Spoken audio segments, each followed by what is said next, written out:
In recent weeks, as energy prices across the UK have suddenly shot up to levels that frankly feel a bit surreal, there's a very understandable question that's starting to do the rounds. If we're being told that most of this little island's electricity is now coming from cheap renewable sources like wind and solar, then why are we still paying sky high prices that seem to be going up in line with the rapidly rising cost of fossil gas? To many in the industry, that might sound like one of those slightly naive questions that has a perfectly sensible technical answer once you dig into it. But the more I looked into it, the more it became clear that it's actually a result of something much more fundamental, which is that the way we price electricity in the UK, and across most of Europe for that matter, isn't based on the real cost of generating each individual unit of power. It's about how the entire system is designed to function. And that design is now coming under increasing scrutiny. So I thought it was about time to have a think about how electricity pricing actually works, why gas still plays such a dominant role in setting prices, how the UK compares to Europe and the United States, and perhaps most importantly, what people really mean when they talk about decoupling electricity prices from gas prices.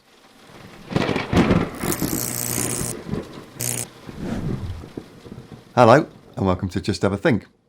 So let's start with the basics then. Turns out most electricity markets, including the UK, operate using something called a marginal pricing system.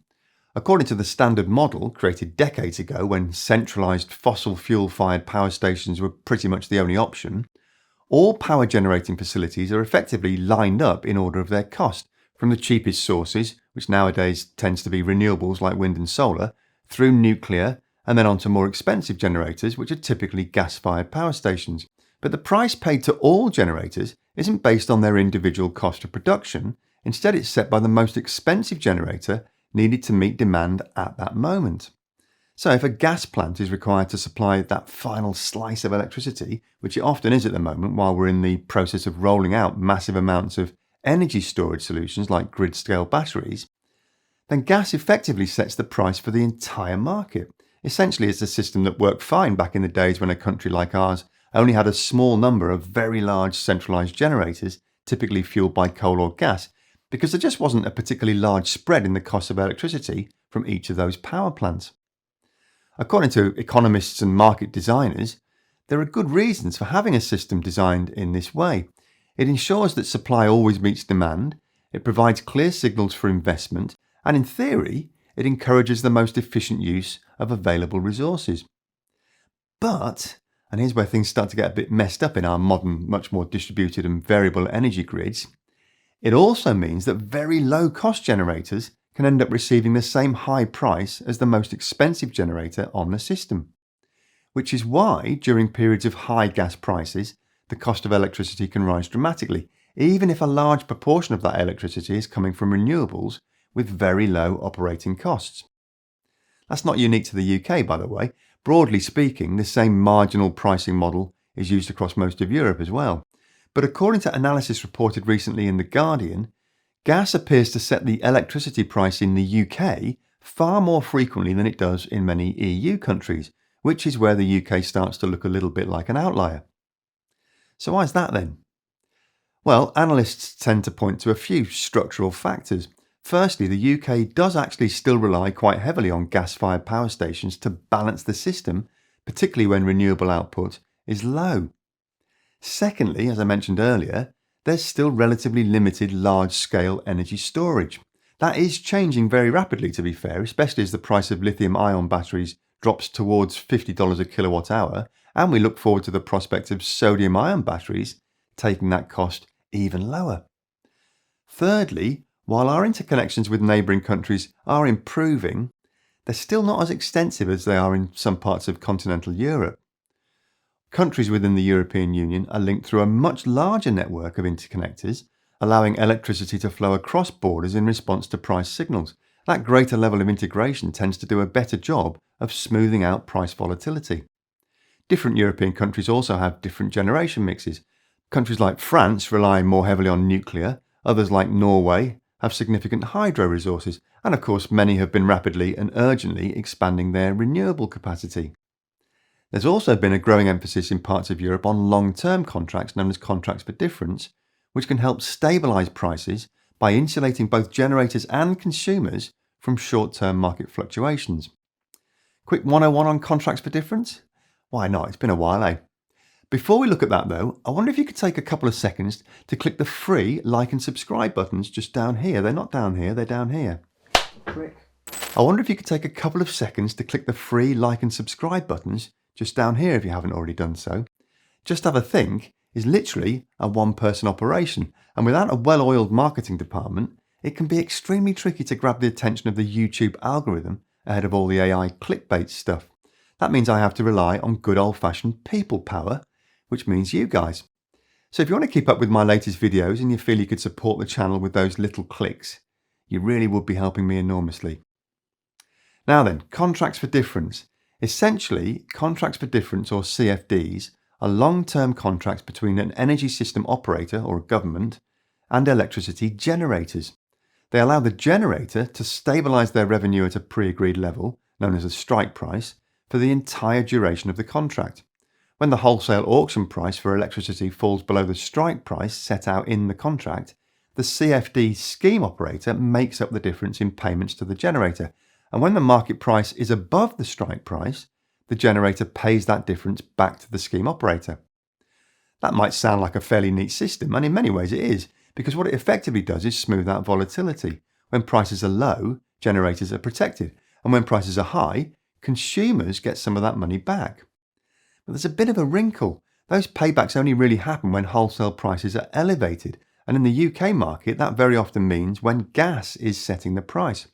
So especially here in the UK, the system has, almost by accident, evolved into one where high gas-driven prices don't just increase costs, they also trigger compensating flows back through the CFD mechanism. And according to some analysts, that means if you were to fundamentally decouple electricity prices from gas, you wouldn't just be removing the source of the cost problem, you'd also be removing one of the mechanisms that's currently helping to offset it. So if the UK is experiencing particularly strong exposure to gas-driven pricing, is that primarily a problem with the market design itself, or with the broader structure of the energy system? To explore that question, it's probably worth having a quick squint at a country that takes a rather different approach altogether, the good old US of A. Across the pond, many electricity markets operate using something called locational marginal pricing, or LMP. That might sound like a slightly semantic variation, but it actually represents a fairly fundamental shift in how prices are determined. Instead of a single national price, electricity prices vary depending on where you are on the grid, and that variation reflects the physical realities of the system. In other words, things like transmission constraints, congestion on the network, and local supply and demand conditions. So if electricity is plentiful in one region but constrained in another, prices will diverge accordingly. Proponents of this approach argue that it provides more accurate signals for investment. If a particular area consistently experiences high prices due to congestion, that creates a strong incentive to build new generation or upgrade transmission in that location. But as with most things in energy policy, there are trade-offs. Critics point out that nodal pricing can be complex, difficult to explain, and politically challenging, particularly when it leads to significant regional price differences. And it's worth noting that even within the US, there isn't a single unified system. Different regions operate under different market structures, reflecting a long history of decentralised energy governments in that country. Meanwhile, back here in the UK, the term decoupling is being used to describe a range of quite different proposals. Some are relatively modest adjustments, others would involve quite fundamental changes to the way the market operates.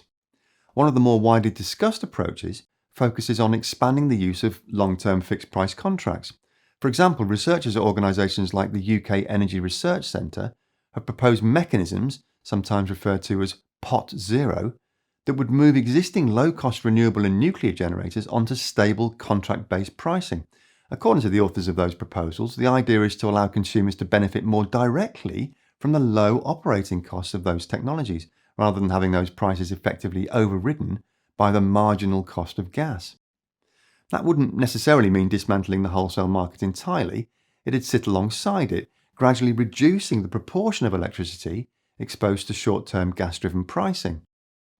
Supporters argue that this could lead to lower average prices for consumers, but critics warn that it could also introduce new complexities, particularly when it comes to ensuring that sufficient flexible capacity is available when it's needed. And then there are the more radical options like nodal pricing, similar to what exists in parts of the United States. So that's all about as clear as mud, really, isn't it? No wonder progress is so agonisingly slow, eh? Overall, though, I think there are probably a couple of important takeaways. Firstly, the UK is not unique in using marginal pricing. It's a widely adopted system with a strong theoretical foundation that can work fairly well with the right market conditions. Secondly, the fact that gas plays such a dominant role in UK electricity pricing appears to be influenced as much by the structure of the energy system as by the market design itself. And thirdly, when people talk about decoupling electricity prices from gas, they're not all necessarily talking about the same thing. Some are proposing relatively incremental changes, others are advocating for much more fundamental reform. And that's where the debate moves on from simply finding a technical fix to a pricing mechanism to fundamentally deciding what kind of electricity system we actually want to build to future-proof ourselves for decades into the future. And of course, as the transition to low-carbon electricity continues, that conversation is only going to become more important. Which is where you come in, isn't it? Because I'm quite sure if you've watched the video up to this point, there's a very good chance you've already got your own strong view on which way we should go. Not only here in the UK, but across Europe and over in the States and wherever else in the world you might be watching from. So as ever, the place to leave those thoughts is in the comment section below. And I'll be very interested to see if we can start to reach some kind of consensus. I mean, you never know, eh? Anyway, that's it for this week. A huge thank you, as always, to the fabulous people who support the channel on a monthly basis via Patreon and who help me to keep ads and sponsorship messages out of all my videos.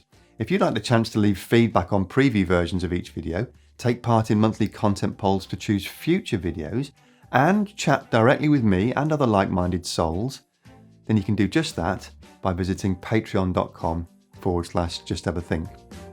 Don't forget to like and subscribe if you found this video useful, and most importantly of all, thanks very much for watching. Have a great week, and remember to just have a think. See you next week.